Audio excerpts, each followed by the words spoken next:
Hey everyone, welcome to Reddit Readout. Today we are checking out People of Reddit. Story 1. My PE teacher thinks that he knows everything about periods, so now I know everything about him. My BF, trans male, was on his period, so he asked if he could leave to use the bathroom during class. My BF gets really heavy flow on the first few days of his period and really bad cramps, so naturally he takes a while in the bathroom. My BF took about 10 to 15 minutes to get back. However, when he got back, my PE teacher ridiculed him for taking too long at the bathroom. This was in front of the entire class, by the way. My BF had to explain to my teacher that he was on his period and that he takes a bit longer to use the bathroom on those days. Seems like a pretty reasonable response, right? Wrong. My teacher then went off on a rant about how that was no excuse and that he has 3 sisters and none of them take that long. My BF is very shy and tends to shut down when he's yelled at in front of a lot of people.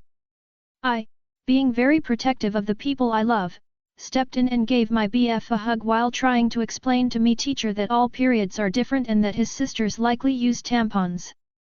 I also tried to tell him that just because he has 3 sisters doesn't mean that he knows everything about periods. Another one of the girls in my class also reminded my teacher that my BF was only gone for 10 to 15 minutes, which isn't even that long of a time to use the bathroom. At this point my teacher was turning red. My BF was crying at this point, so I said to my teacher this: the next time you decide to talk about things that you know nothing about, don't do it in front of the entire class. What bewilders me even more is that my PE teacher also teaches my health class.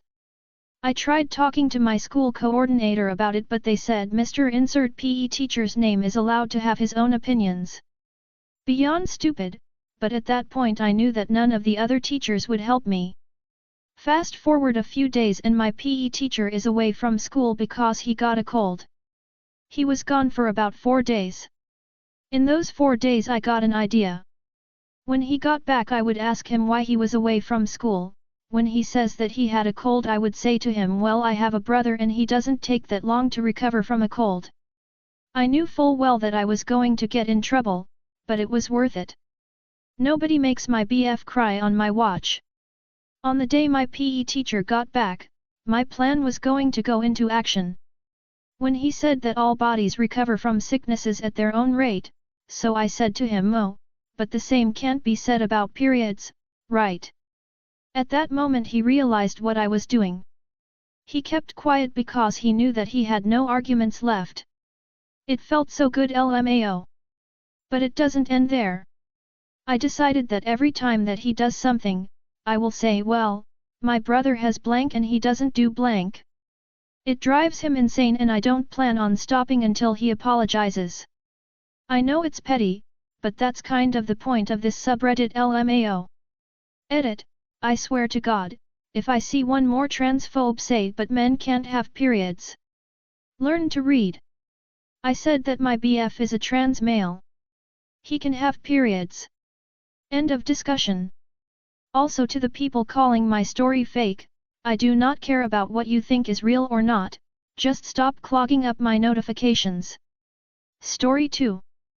Neighbor dented side of my car because they parked too close and didn't leave information or a note. I corrected their behavior. This is a great life hack I discovered. My apartment is an older place with assigned parking spaces. 6 months ago a new tenant moved in and was assigned a spot next to mine. Almost every time I got home and pulled into my parking spot I noticed they were over the parking line into my spot or on top of the line, giving me very little room to park. One night I parked and their car wasn't there. The next morning I go to my car and see them parked over the line and a dent in the side of my car. I immediately knew it was then as I measure the trajectory of their door to my car and the paint matched. Clearly their door hit my car. No note was left, and when I called my property management they said unfortunately they don't have cameras so I can't prove it was them aside from the paint. In my head I thought, fine, want to fuck my car up, have fun with all the dents I leave on yours. Every day, I came home and saw them over the line or on it. I dented their car with my door. I left many dents. They since never parked on the lines or over it ever again. I trained my neighbor to not be a dick. Story 3. Messing with my manager Part 2. Due to popular demand, here's how I got my old manager / slave driver Sherbert fired. Sorry, I don't know how to link my previous post. Anyway, I had a nasty boss who was micromanaging to a crazy level and made our lives in the call center hell. We had a Christmas do for the staff. This is after 7 months of dealing with this dude and his BS. Everyone has a good time. Most of the staff drank way too much, but I'm not a drinker, so I just had a good time dancing. I was mean to call a taxi to take my home after the event, but the bully clique of the office somehow got me in their van / taxi, and they, 3 of them, sat in the middle seats next to the door while I sat in the 2 seats at the back with none other than Sherbert. During the ride back, the conversation somehow managed to get to sex. The bullies were having a go at my boyfriend at the time, but I didn't bite. I kept quiet. Things go weird and I felt I had to double-click the button on the side of my phone to activate the video camera, and I let it run for no more than 30 seconds when things got really strange. Sherbert suddenly says something along the lines of wishing all us girls would come back to his hotel room and he would show us all a good sexy time each and we could all do drugs as we're having turns. It was the most bizarre thing and I'd caught it all on video. He was also moving his hand up and down my thigh, which sucked. You best believe when my stop came I didn't even wait for the seat to be shifted forward. I squeezed between the car wall and the seat and ran for my life into my home. Fast forward a few weeks over the holiday period. I showed the video to one of the chiefs of something or other who was visiting our office for the dawn of a new year. He heard what happened, and that same afternoon, after Sherbert had been particularly cracking the whip on the first day back, he slinked through the office saying he would see us later.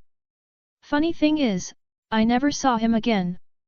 Turns out Sherbert had been accosting lots of the women in the office I'm his creepy-ass ways, and they all came forward once the chief of something began an investigation into my claim. A couple of us friended him on Facebook just to muck about, but he never responded. How rude. Haha. Story 4. Chupa chups, moi. Context: I have rosacea, I'm bald, have a round head, and go red in the sun, even with headgear and SPF 50. We took our kids to Disney in Orlando, and after a few days of theme parks, went for a bit of retail therapy. A guy working in a clothing store took one look at me and said, "Hey buddy, you need to take care in the sun, you're looking like a Chupa Chups lollipop." I rather coldly said that I had a chronic skin condition and moved on, but I was really hurt inside because a couple of days before I'd seen myself in one of those pictures that get automatically taken when you're on a theme park ride, and it had upset me as my head looked just like a Chupa Chups lolly, and I'd said exactly that to my wife.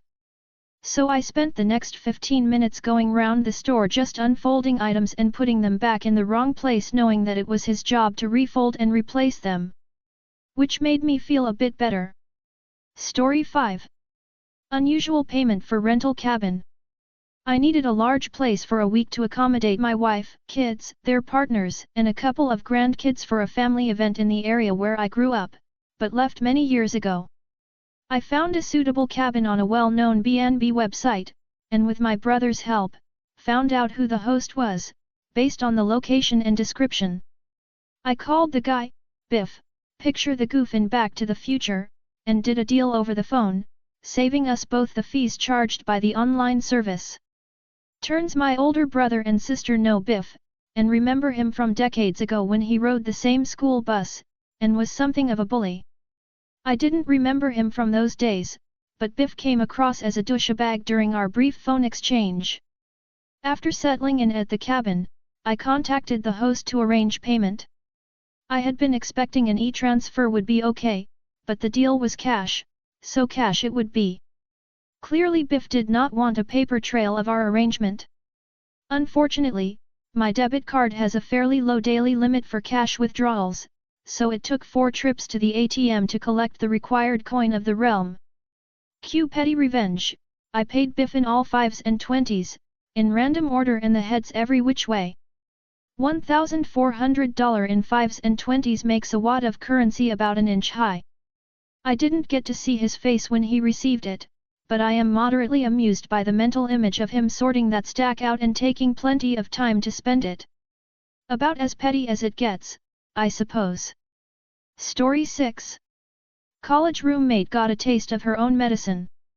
Been spending a lot of time in this subreddit, so I wanted to share my story from many years ago. So back when I was a junior in college, I shared an apartment with 3 other girls. One of the girls was very difficult to live with. She frequently had sex on our living room couch, which is fine, but wouldn't warn anyone. I'd get up in the middle of the night to get a glass of water and frequently walked in on her. I'm a night owl, which she knew, so some warning would have been nice. She also gave access to our apartment to her friends, who none of us knew. The TV in the living room was brought by me, and I'd frequently get back from class wanting to relax and watch TV. However, I almost never could use my TV, as every time I came home, she'd have a random friend over. Meanwhile she wasn't there, and her friend would be playing video games on the TV for hours on end. To continue the saga, she would take showers that lasted hours long, and she would always end up flooding the bathroom. She never contributed to cleaning and was always clogging the drain, so the bathroom flooding happened regularly.